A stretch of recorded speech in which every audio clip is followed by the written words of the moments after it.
Hola, soy Mayón y hoy viernes 16 de mayo de 2025 os traemos un capítulo nuevo de Mayón en 10 minutos donde vamos a hablar de cómo Gemini nos ayuda a entender sistemas operativos, Linux en concreto, donde no tenemos a lo mejor todos los conocimientos necesarios. Una de las cosas que más he echado yo en cara a Linux generalmente es que cuando te encuentras con un problema, tradicionalmente en los foros de esos equipos, de esos distribuciones, sea Ubuntu, sea la que sea, siempre encontrabas mayoritariamente a gente que básicamente cuando la pregunta era muy básica, pues poco menos te decía que te buscaras la vida y a veces ni siquiera tan educadamente, ¿no? Te llamaban de todo. Hablando con Rafa Ontivero, también de Sospechosos, hemos dicho que si todos los usuarios expertos de Linux fuesen como el compañero Lorenzo, atareado, pues llevaríamos años o décadas, creo que fue en el último WinTables que lo dijimos, décadas siendo el Linux, el año del Linux en el escritorio. Lamentablemente, ese no es la forma de comportarse media del usuario con conocimientos en los foros. Que hay una cosa que no termino de entender. Si tú haces una pregunta y es muy básica, la puedes ignorar, pero no, tienes que contestar dejando en evidencia a la persona que ha hecho esa pregunta, porque así se refleja lo inteligente que eres y lo bien que sabes de la plataforma. Me parece una forma un tanto absurda. Nunca me he conducido de esa manera, nunca, jamás. Y bueno, pues siempre he ayudado a la gente que no entendía algo en mis tutoriales de YouTube o en cualquier cosa que me han venido a preguntar. Me he molestado en ir bajando hasta su nivel para explicarle las cosas desde su nivel de conocimientos. Pero esto ya os digo que es una anécdota en los foros de Linux. Pues bien, dado que ahora pues estoy haciendo bastantes cosas en Linux y de hecho pues este mismo audio lo estoy grabando en Linux y el de Mancuentro de hoy también lo grabo en Linux y bueno, pues una serie de cuestiones de pasar unas fotos de un sitio a otro también lo he hecho en Linux. Estoy básicamente todo el tiempo trabajando en KDE Neon, ¿vale? Utilizo todavía mi Chromebook, por supuesto, en mi ordenador principal, pero bueno, poco a poco estoy acostumbrándome pues por hacer las cosas en Linux. Y claro, el problema que me surge es cuando me surge una duda. Pues podría tranquilamente en el grupo de Telegram de WinTables, que ya sabéis que es t.me/WinTabletInfo, todo juntos, si ponéis eso lo vais a encontrar, WinTabletInfo.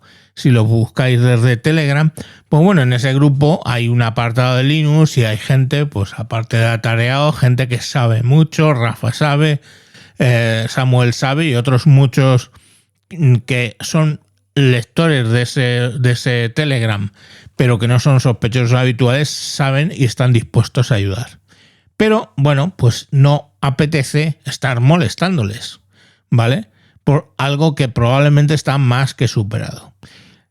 Entonces, ¿qué es lo que estoy haciendo? Pues como tengo Gemini Advance, pues selecciono el 2.5 Pro y me dedico a hacer las preguntas ahí.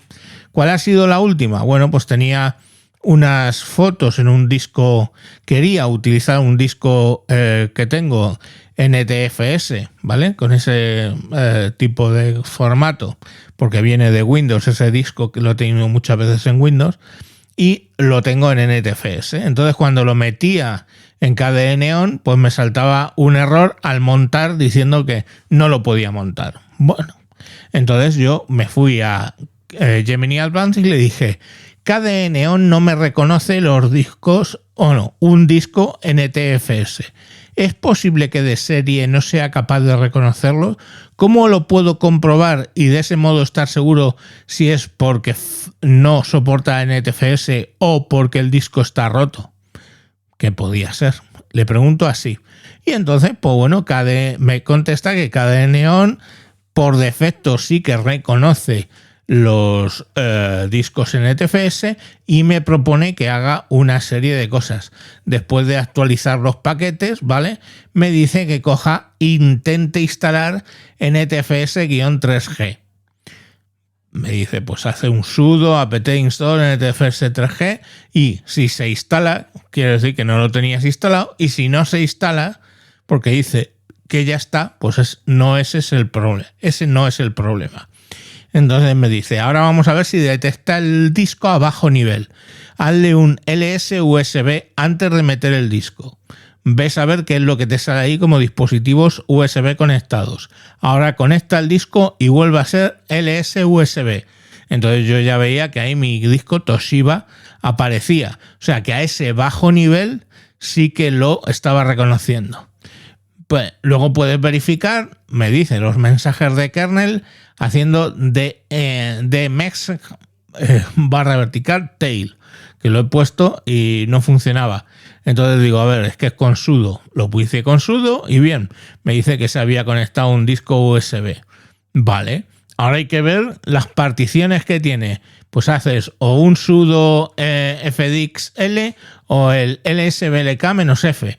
Pues yo voy haciendo todo lo que me dice ahí y va bien.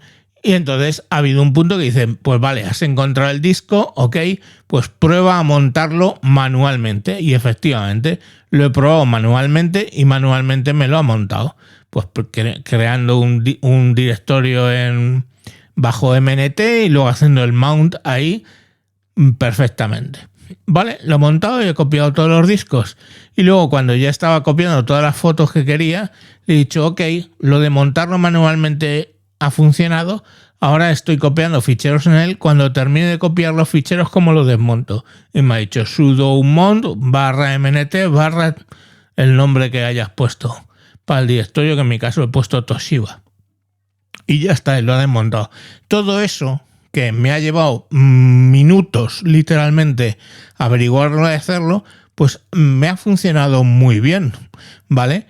El otro día, por ejemplo, otra cosa, yo tenía un montón de ficheros que había importado, seguía con esto hice una salida de datos desde Google, ¿vale? El opt-out, entonces te genera una carpeta con las fotos y para cada foto va también un archivo JSON. Y yo dije, toda esta mierda de directorios JSON los quiero quitar, ¿no? Y entonces le digo, fíjate, porque le digo porque venía de antes, ahora quiero un único mandato que vuelva a explorar ese árbol de directorios de cualquier fichero que encuentre, ¿no?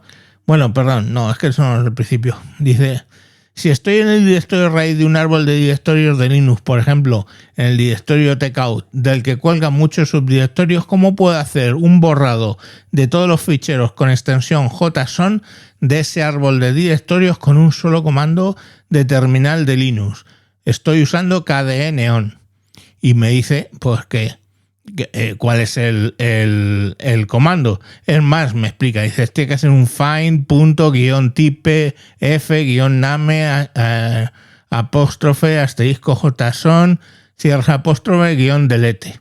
Y me explica paso a paso qué es lo que hace. Find es el mandato, punto indica desde el directorio en el que estés.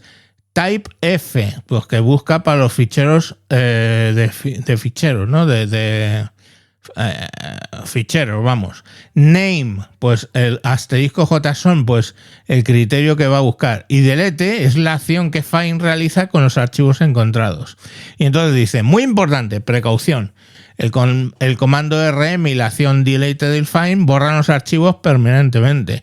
No van a la papelera de reciclaje. Una vez ejecutado, no hay forma sencilla de recuperar los archivos. Recomendación: antes de ejecutar este comando, es altamente recomendable hacer la prueba para asegurarte que los ficheros que quieres hacer son correctos. Puedes hacerlo ejecutando el find, pero sin la acción delete o reemplazándolo por -print. Y me dice, haz un find.-typef-name asterisco JSON -print. Lo ejecuté, vi que esos archivos estaban correctos y entonces hice lo del delete y me borré todos los ficheros de JSON sin ningún problema. Dice, y le dije luego, ahora quiero un mandato que vuelva a explorar ese árbol de directorios y cualquier fichero que encuentre lo mueva al directorio raíz de ese árbol, que te recuerdo se llama tcaux. ¿Podrás? Dice, claro que sí. Entonces tienes que hacer un nuevo find, ¿vale? Combinando con mv a través de la extensión exit. Y me pone aquí el find, pero me dice find.mindep2-type-f-exe mv-t. Abro llave, cierro llave, más. Y digo, joder, pues vaya puto arcano más extraño, ¿no? Pero no, porque te dice desglose del comando, find, el mandato, punto, pues que se refiere al directorio actual. Mindep2, esta parte es crucial, significa no apliquen las acciones ni pruebas a profundidades menores de 2, de modo que no lo hace para lo que tienes en el directorio actual. Pues muy bien. Por eso te pone lo del mindep2. Dice type f, otra vez volvemos a los archivos. Y dice, y luego lo que ejecuta es -exe mv -t punto llave más. Dice, ejecuta el comando mv con -t, que es lo que dice, es para el destino, que es en el destino -t al punto, llave representa los nombres de los archivos encontrados por find y más hace que find pase múltiples nombres de archivo a cada comando mv, lo cual es más eficiente que ejecutar mv una vez por cada archivo. ¡Pum! Me dice de vuelta, advertencia importante, que verifiques que no hay colisiones de nombres y me da los mensajes de los mandatos de Linux para verificar que no tengo colisiones de nombres, ¿vale? Porque si tú mueves un archivo que se llame pepe.jpg y luego en otro directorio hay otro pepe.jpg y lo mueves todos al directorio raíz, pues vas a tener un problema. Pues bueno, me dice cómo evitarlo. Y así con todo, ¿vale? Como, vale, ahora yo quiero borrar ficheros de estos de gráficos, las fotos que tengan hasta una fecha determinada, a partir de una fecha determinada. Pues también me dio todos los comandos para hacerlo. ¿Entendéis? Entonces, de esa manera, Gemini me está sirviendo a mí como ser el experto de Linux que yo necesito para hacer mis cosas en un momento dado. Os he puesto 2 o 3 ejemplos, pero yo lo recomiendo mucho porque sin tener un conocimiento de Linux, aunque tengo un conocimiento de Unix pues desde hace muchísimos años, pero joder, de las cosas, 1, de no usarlas se te olvidan y 2, pues básicamente pues porque hay cosas que en Linux no son iguales que Unix. Entonces, pues bueno, pues con este sistema, pues lo bueno es que yo tengo un profesor particular de Linux sin tener que estar molestando a Lorenzo Atareado, ni a Samuel, ni a Rafa, ni a nadie de los que están en el grupo Linux del Telegram de WinTablet. Entonces es una recomendación que os hago sobre cómo la inteligencia artificial me ayuda a mí para implantar cosas en Linux sin ningún género de problemas. De modo que sí, hoy sí, ya Linux puede ser perfectamente el escritorio de la señora María, puesto que tienes a un experto que te va a ayudar. A lo mejor, bueno, enseñando un poco a la señora María a utilizar Gemini, pues la puedes tener montada un Linux y puedes sobrevivir al intento, ¿vale? Cosa que antes no pasaba. En fin, sin más os dejo, espero que os haya parecido interesante. El próximo viernes volveremos con otro programa. Adiós.